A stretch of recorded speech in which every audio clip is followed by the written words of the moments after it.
kani waa mid ka mid ah banaanbaxyo dhowr ah oo ka dhacaya magaalooyin kala duwan oo Itoobiya. Banaanbaxyadan ka dhacaya magaalooyinka gobolka Oromiya iyo Addis Ababa waxay imanayaan kadib markii ololeeya caana Jawaar Maxamed uu ku dhawaaqay in dawladdu ay isku dayayso inay ka qaado ilaaladiisa taasi oo halis gelinaysa naftiisa. Banaanbaxyada ayaa rabshado isku bedelay iyadoo meelaha qaar dhimasho lagu soo waramay.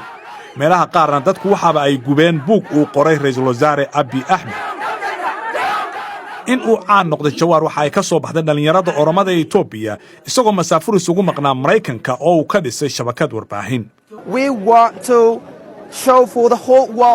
waxaan rabnaa inaan adduunka oo dhan tusno in aan nahay Jawaar. qof walba oo Oromo ahna waa Jawaar Maxamed. waa inaan taas u muujino dhammaan reer Itoobiya, dawladda Itoobiya iyo caalamka oo dhan. waxaan u sheegaynaa inaan halkan sii joogi doono ilaa ay dawladdu cafis naga weydiisato. Ra'iisul Wasaaruhu meel cidla ah kama helin abaalmarinta nabadda. waxaa ku bixiyay dhiigooda dhalinyarada. hadda wuxuu doonayaa inuu burburiyo Jawaar. waa isha iyo dhegta aynu haysano. waxay kaloo ka dhigan tahay burburinta dhammaan dadka Oromada.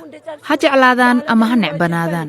waynu jecelnahay Jawaar. annaga waa inay marka hore na dilaan oo ay isaga u dhaqaaqaan intii ay isaga dili lahaayeen oo ay annaga noo soo dhaqaaqi lahaayeen.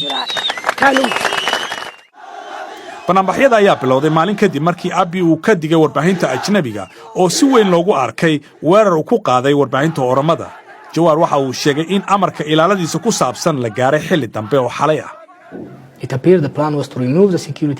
waxay u muuqataa inay jirtay shirqool ah in ilaalada laga kaxeeyo gurigayga dabeetana halkaasi la yidhaahdo dad ayaa soo weeraray meeshaan ku noolahay oo dabeeta eedana la saaro la yidhaahdo qoomiyadihii ayaa halkaasi isku jiidhay. waxay taasi u eg tahay wax aad u khatara. madaxa ciidamada booliiska ayaa beeniyay inuu jiro wax amara oo looga qaadayo ilaaladiisa amniga. Abiy ayaa dhawaan la siiyey abaalmarinta nabadda ee Nobelka kadib markii uu dhameeyay colaad 20 sano kala dhaxaysa dalka dariska ee Eritrea. laakiin dad badan ayaa ka digay in isbeddelkiisa uu halis u keeni karo Itoobiya.